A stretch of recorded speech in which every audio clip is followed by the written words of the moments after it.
ស្ពានមិត្តភាពកម្ពុជាចិនមេគង្គក្រចេះសម្រេច 100% ស្ពានប្រវែង 1761 ម៉ែត្រត្រៀមជំរុញសេដ្ឋកិច្ចកម្ពុជាសួស្តីប្រិយមិត្តស្វាគមន៍មកកាន់ភ្នំផេនវ៉កដំណឹងដ៏រីករាយមួយសម្រាប់ប្រជាពលរដ្ឋខេត្តក្រចេះនិងភូមិភាគឦសាន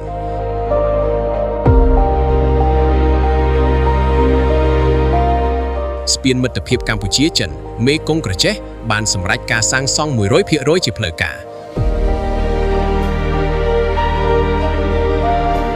បន្ទាប់ពីការត្រួតពិនិត្យលក្ខណៈបច្ចេកទេសនិងពិធីប្រគល់ទទួលគម្រោង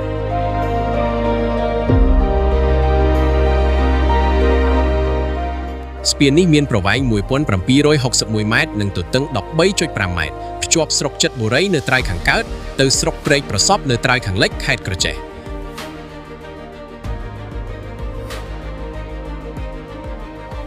ក្រៅពីស្ពានគម្រោងក៏រួមមានផ្លូវតភ្ជាប់ប្រវែងសរុប 31.69 គីឡូម៉ែត្ររួមជាមួយផ្លូវខ្នែងចំនួន 4 ខ្សែដែលជួយធ្វើឲ្យការធ្វើដំណើរនិងដឹកជញ្ជូនកាន់តែងាយស្រួល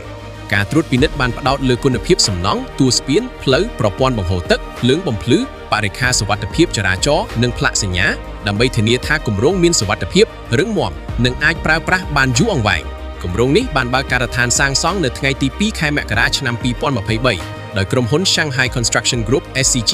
និងត្រួតពិនិត្យបច្ចេកទេសដោយ Guangzhou Wannan Construction Supervision ក្រោមហេរញ្ញប្បទានឥណទានសម្បទានពីរដ្ឋាភិបាលចិននិងថវិកាបដិភាគរបស់រាជរដ្ឋាភិបាលកម្ពុជា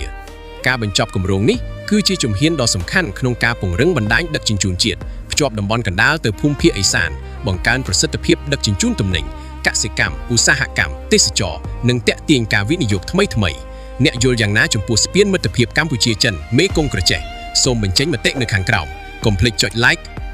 share និង follow ដើម្បីទទួលបានព័ត៌មានថ្មីៗអំពីគម្រោងអភិវឌ្ឍន៍នៅកម្ពុជា